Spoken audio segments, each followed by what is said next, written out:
بسم اللہ الرحمن الرحیم۔ معزز طلبہ کرام، آپ سب کیسے ہیں؟ آج ہم اصول شاشی کے سبق نمبر 68 کو پڑھیں گے۔ آج کے سبق کا عنوان ہے متشابہ کی تعریف اور حکم۔ آج کے سبق کی ہماری عبارت ثم فوق المجمل سے شروع ہوتی ہے۔ آئیے سب سے پہلے عبارت پڑھتے ہیں، اس کے ترجمہ کرنے کے بعد باقاعدہ سبق کی وضاحت کی طرف بڑھتے ہیں۔ مصنف علیہ رحمہ لکھتے ہیں ثم فوق المجمل فی الخفاء المتشابہ، پھر پوشیدگی میں خفا میں مجمل سے بھی بڑھ کر متشابہ ہے۔ مثال المتشابہ الحروف المقطعات فی اوائل السور، اور متشابہ کی مثال صورتوں کے شروع میں حروف مقطعات ہیں۔ حکم المجمل والمتشابہ اعتقاد حقیت المراد به حتی یأتی البیان، اور مجمل اور متشابہ کا حکم ان میں سے ہر ایک کی مراد کے حق ہونے میں یہ یقین رکھنا، اعتقاد رکھنا ہے یہاں تک کہ بیان آ جائے۔ معزز طلبہ کرام، یہ ہماری سبق کی عبارت تھی اور اس کا ترجمہ تھا۔ جیسا کہ آپ کے علم میں ہے کہ معنی کے ظہور کے لحاظ سے ہم نے 4 قسمیں پڑھی تھی، پھر معنی کے خفا کے لحاظ سے ہم نے 4 قسموں کا ذکر سنا۔ تو معنی کے ظہور کے لحاظ سے ظاہر، نص، مفسر اور محکم کو ہم نے پڑھا، اور پھر ان کے مقابل آنے والی جو 4 قسمیں تھی کہ وہاں جس قدر ظہور ہوتا تھا جہاں اسی لحاظ سے اسی ترتیب سے خفا ہوتا ہے، تو ان 4 اقسام کو بھی ہم نے پڑھا، جن میں سے ابھی ہم چوتھی قسم پڑھ رہے ہیں۔ یعنی خفا کے اعتبار سے جو 4 قسمیں تھی، خفی، مجمل، مشکل اور مجمل پھر متشابہ، تو اب یہ 4 قسموں کو بھی ہم نے یہاں سے پڑھا ہے، 3 مکمل ہو چکی ہیں، اور ابھی ہم چوتھی قسم کے حوالے سے گفتگو کرنے جا رہے ہیں۔ تو مصنف علیہ رحمہ نے سب سے پہلے یہاں پر متشابہ کی بحث کا آغاز یوں کیا کہ متشابہ کی اندر جو خفا ہے اس کو بیان کرتے ہوئے فرمایا کہ مجمل سے بھی زیادہ خفا میں جو چیز ہے وہ متشابہ ہے، اور اس کی وجہ یہ ہے کہ مجمل میں متکلم کی جانب سے بیان آنے کی امید ہوتی ہے، جبکہ متشابہ میں بیان کی امید بھی نہیں ہوتی۔ فقہا کی اصطلاح میں متشابہ وہ کلام ہے کہ جس کی مراد کو حاصل کرنے کا کوئی بھی راستہ نہ ہو، یہاں تک کہ امت مسلمہ اس متشابہ کی مراد کی طلب کرنے میں وہ یہ سمجھے کہ امت مسلمہ سے اس کی مراد طلب کرنے کا حکم ساقط ہو گیا ہے۔ متشابہ کی مراد آخرت میں ظاہر کر دی جائے گی، تو لہٰذا دنیا میں اس کی مراد کی امید بھی نہ ہو کہ کسی کو اس کا علم ہوگا۔ اب متشابہ بنیادی طور پر یہ 2 طرح کا ہوتا ہے، یعنی اس کی 2 قسمیں آپ بنا سکتے ہیں۔ ایک تو وہ متشابہ ہے کہ جس کا معنی بالکل معلوم نہ ہو اور مراد بھی معلوم نہ ہو، یعنی لفظی معنی بھی نہیں معلوم اور اس کی مراد بھی نہیں معلوم۔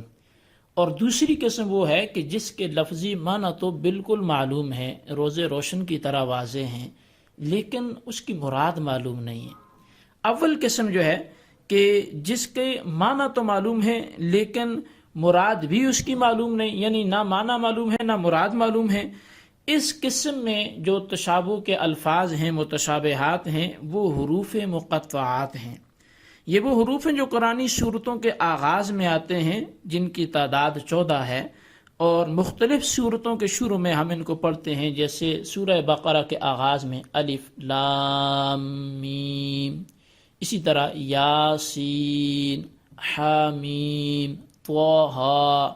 تو اس طرح کے کثیر الفاظ جو متعدد صورتوں کے شروع میں آئے ہوئے ہیں، یہ حروف مقطعات ہیں، یہ آیات متشابہات ہیں، اور یہی وجہ ہے کہ ہم جب تراجم قرآن کو اٹھا کے دیکھتے ہیں، کسی بھی اردو دان نے جہاں قرآن کریم کے ترجمے کیے ہوئے ہیں، تو ان تراجم میں ہمیں ان الفاظ کے معنی نہیں ملتے، انہوں نے ان آیات کے آگے والی جو آیات ہیں ان کے تو ترجمے کیے ہوتے ہیں، لیکن یہ آیات متشابہات جو ہیں یا تو ان کو ویسے ہی نیچے لکھا ہوتا ہے یا لکھا ہی نہیں ہوتا، ان کا ترجمہ نہیں کیا ہوتا۔ اس کی وجہ یہ ہے کہ نہ تو ان کا معنی کسی کو آتا ہے، نہ ان کی مراد کسی پر واضح ہے۔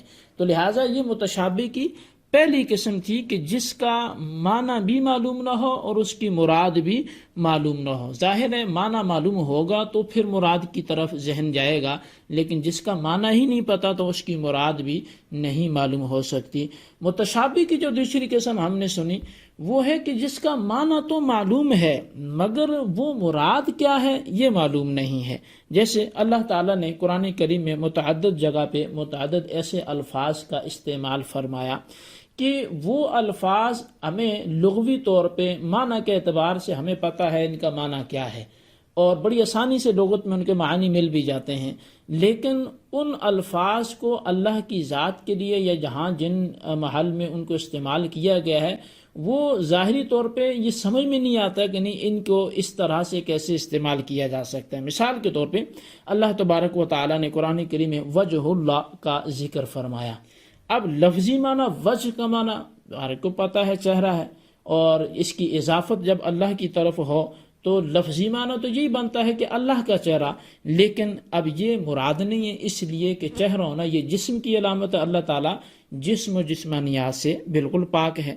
اسی طرح ید اللہ، اللہ کا ہاتھ، تو اب یہ بھی وہ لفظ ہے کہ جو آیات متشابہات میں سے جس کا تعلق ہے کہ یہ بھی متشابہ لفظ ہے، معنی ہمیں پتہ ہے لیکن یہ مراد نہیں ہے، اس لیے کہ اللہ تبارک و تعالی انسانی شکل و صورت کی طرح ایسے اعضاء سے وہ بالکل پاک ہے۔ اور پھر اللہ تبارک و تعالی نے فرمایا الرحمن علی العرش استوى۔ اب اس کے بھی ایک ایک لفظ کا معنی بالکل واضح ہے، لیکن یہاں استوا سے مراد کیا ہے یہ ہمیں معلوم نہیں ہے۔ ان الفاظ کے جتنے بھی بتائے گئے معانی معلوم ہیں، مگر ان چیزوں سے اللہ تعالیٰ کی کیا مراد ہے یہ معلوم نہیں ہے، تو لہٰذا یہ متشابہ کی دوسری صورت ہوئی۔ اب جب یہ معلوم نہیں ہے تو پھر ایسی آیات کا حکم کیا ہے؟ دیکھیں اس میں صرف اتنی بات ذہن میں رکھیں کہ جہاں علماء ایسے الفاظ آتے ہیں وہاں کچھ نہ کچھ تعویل کرتے ہیں، وہ یقینی مراد نہیں ہوتی لیکن تعویل ہوتی ہے۔ مثال کے طور پہ ید اللہ کا معنی دست قدرت کر لیں گے، تو اب وہ دست قدرت جو ہے وہ قدرت کے دست سے تعبیر کیا گیا تو اس میں کوئی حرج بھی لازم نہیں آئے گا اور کچھ نہ کچھ تعویل بھی ہو جائے گی، لیکن کنفرم یہی مراد ہو ایسا کوئی بھی نہیں کہہ سکتا۔ اور مصنف نے مجمل اور متشابہ کا حکم بیان کرتے ہوئے یہ فرمایا کہ اعتقاد و حقیت المراد بھی حتی یأتی البیان، کہ مجمل اور متشابہ سے جو اللہ تعالیٰ کی مراد ہے اس کے حق ہونے پر اعتقاد رکھنا یہاں تک کہ بیان آ جائے۔ اب مجمل کا بیان دنیا میں اور متشابہ کا بیان آخرت میں ہوگا۔ یہ حکم بالخصوص امت کے حق میں ہے۔ نبی کریم صلی اللہ علیہ وسلم ان کا حکم دنیا میں جانتے تھے، ورنہ نبی علیہ السلام سے محمل کلام سے خطاب کرنا لازم آئے گا، حالانکہ کلام کرنے والا اللہ تعالیٰ ہے اور اللہ تعالیٰ حکیم ہے، اور حکیم جو ہے وہ محمل الفاظ سے کبھی بھی کلام نہیں کرتا۔ لہٰذا نبی کریم صلی اللہ تعالیٰ علیہ وآلہ وسلم کا ان کو جاننا یہ بالکل یقینی ہے، وہ ان کا علم رکھتے تھے، اور علماء راسخین متشابہات کا علم نہیں رکھتے۔ اس سے قطعی علم کی نفی ہے کہ علماء راسخین متشابہات کا علم نہیں رکھتے۔ یہی امام اعظم ابو حنیفہ رحمۃ اللہ تعالی علیہ کا مذہب ہے۔ اب الف لام میم وغیرہ کی جو تشریح علماء کرام سے منقول ہے، اب اگر وہ علم نہیں رکھتے تو وہ تشریح کیسی ہے؟ تو یہ ذہن میں رکھیے کہ وہ تشریح جو علماء سے منقول ہے حروف مقطعات کی وہ ظنی ہے، راسخین سے جس کی نفی ہے وہ قطعی ہے، کہ متشابہات کا قطعی علم جو ہے وہ صرف اللہ تعالیٰ اور اس کی عطا سے اس کے پیارے حبیب صلی اللہ علیہ وسلم کو حاصل ہے، جبکہ امام شافعی کے نزدیک علماء راسخین بھی جانتے ہیں۔ اس سے ظنی علم کا ثبوت مراد ہے، قطعی علم علماء راسخین بھی نہیں جانتے۔ لہٰذا احناف و شوافی کے مابین یہ جو اختلاف ہے یہ لفظی ہے، حقیقی اختلاف نہیں ہے، کہ دونوں کا مقصد ایک ہی ہے کہ علماء راسخین علم ظنی تو جانتے ہیں لیکن علم قطعی نہیں جانتے۔ یہ معزز طلبہ کرام ہمارا آج کا سبق تھا۔ آج کے سبق میں ہم نے خفا کے لحاظ سے معنی کے خفا کے لحاظ سے جو چوتھی قسم تھی متشابہ، اس کی ہم نے ضمن میں یعنی متن میں تو نہیں تھی لیکن ضمن ہم نے اس کی تعریف بھی پڑھی، متشابہ کس کو بولتے ہیں، اور پھر مجمل اور متشابہ کا اکٹھا حکم بھی مصنف نے بیان کیا، پھر متشابہ کی مثالیں بھی بیان کی، اور اس حوالے سے ہمارے عقائد و نظریات کیا ہیں یہ بھی بیان کیے۔ تو اس سبق کو بالخصوص اچھی طرح توجہ کے ساتھ بار بار پڑھ کے سن کر اس کو نوٹ کریں، اپنے رجسٹر پر لکھیں، بالخصوص ان سوالات کے جوابات دیں۔ سوال نمبر 1 یہ ہے کہ متشابہ کی تعریف کرتے ہوئے کوئی ایک مثال تحریر کریں۔ سوال نمبر 2 یہ ہے کہ متشابہ کے حوالے سے ہمارا عقیدہ کیا ہے، کیا اس کا علم سوائے اللہ تعالیٰ کی ذات کے کسی اور کو بھی ہے یا نہیں؟ جواب تحریر کریں۔ اللہ تبارک و تعالیٰ سے دعا ہے جو کچھ ہم نے سنا اسے یاد رکھنے کی توفیق نصیب فرمائے، آمین بجاہ النبی الامین۔